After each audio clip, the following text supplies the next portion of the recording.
Hey everybody, this is Ryan from MVM here with a Kickstarter preview of Quartermaster General, the Cold War from PSC Games.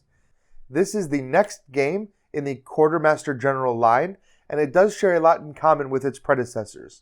However, this game takes an alternate look at the Cold War and explores what would happen if those tensions erupted into all-out warfare. The Cold War is a game for 3 to 6 players where you take on the role of one of the 3 factions at the table. That would be the Western Bloc, the Soviet Bloc, and the non-aligned bloc, which is actually made up of 3 smaller groups: China, India, and the Nationalists. When you play with more than 3 players, each player will take half of the deck, which is designed to be split into 2, which is why you can have up to 6 players playing the game. For those who have never played a game in the Quartermaster General series, you'll notice a few things different between this and other war games. First of all, this game is very much card driven. Each of the factions has a unique deck. They share some of the same cards and they share the same card types, but the actual way the decks function, the combos and strategies inside those decks are very different. You're going to draw cards from these decks and use those cards to take actions that will affect the board. Before I go into too much detail on the board, I do want to remind you that this is a prototype copy. Not all of these components are final. In fact, I'm not sure a lot of them are, including the pieces, so just bear that in mind as you see what's going on here in the game. There's a few things you'll want to notice on the board. First of all, it is a map of the world split up into many smaller districts, including land and sea. You've got your armies, which are on land, your navies, which are on sea, and your air force, which can be on either as long as it is paired with another unit. You have your round marker here, which tracks the 19 rounds of the game, which spans from 1945 on to 1992. After every 2 rounds, you're going to enter a scoring phase. Over here, you'll see the escalation track. As you take aggressive action against other players, this track is going to move up. If you look at this printed value, what you're doing is giving your enemies a discount on firing weapons of mass destruction at you. Every WMD in this game has a cost, which is going to be reduced by this number. So you need to be careful about when you're aggressive. If you're too aggressive too fast, you're going to give your opponent opportunities to play those weapons against you. The game is divided into 7 phases. Each of those 7 phases make up a round. Like I said, there are 19 rounds.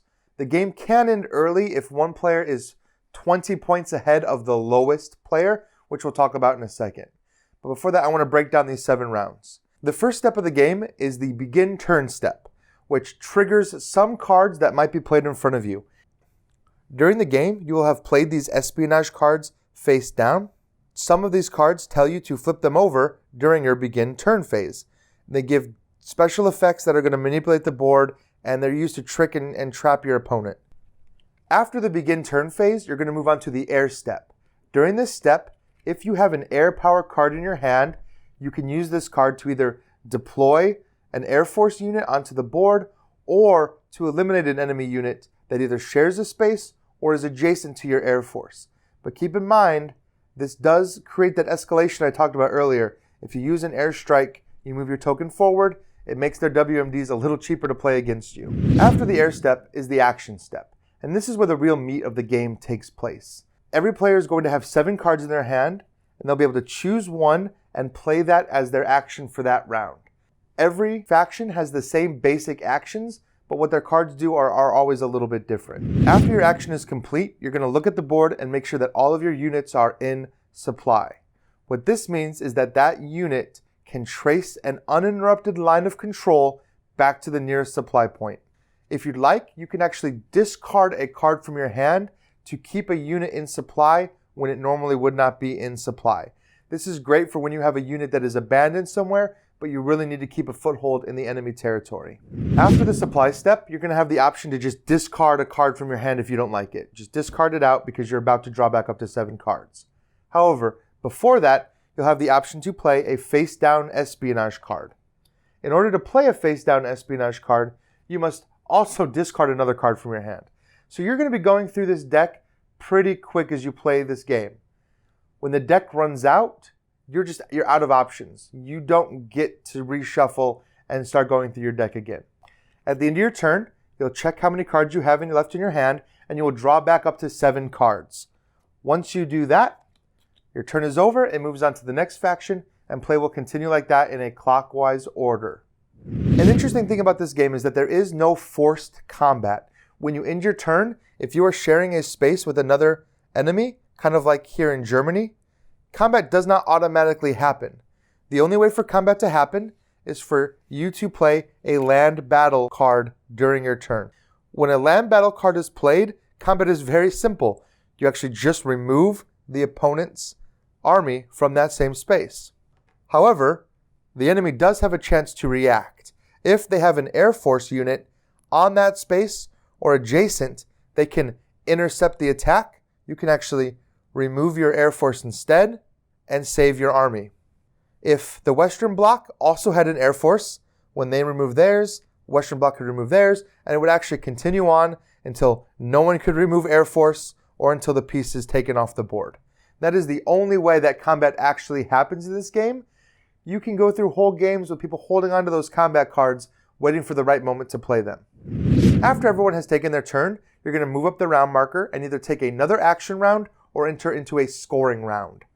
During a scoring round, every faction is going to earn 1 point for every army they have on the board and 1 point for every supply token they control. If a zone is contested, which means it has battling armies within it, then no one gets those victory points. After that, you'll check and see if any one player is 20 points ahead of the lowest player. If they are, that player would automatically win the game. In this example, the non-aligned block has 77 points, while the Western Bloc has 55. Normally, the non-aligned block would flat out win because they are more than 20 points ahead. However, the Soviet bloc has the option to gift victory points to the lowest faction in order to continue the game. So, the Soviet bloc could lose points, giving points to the Western bloc. Now, 58 to 77 is not 20 points. The game will continue. When you get to round 19, the game ends no matter what. You tally up all your victory points, and whoever has the highest victory points wins the game. That is a quick overview of Quartermaster General, the Cold War, which is coming to Kickstarter soon. Keep in mind, this game is expansive. I cannot go into depth on every component, every card. All the WMD cards and espionage cards and events are all different. They're all different for every faction. They do different things. They offer different strategies. There is a lot of replayability here, especially if you're playing the different factions every time you play. But even within the same faction, there are many different paths to victory. So check this game out on Kickstarter. Let me know in the comments what you think about it. Ask any questions or let me know any concerns you might have. I'll do my best to answer them. As always, thank you for watching. Please subscribe to us on social media, and we'll see you next time.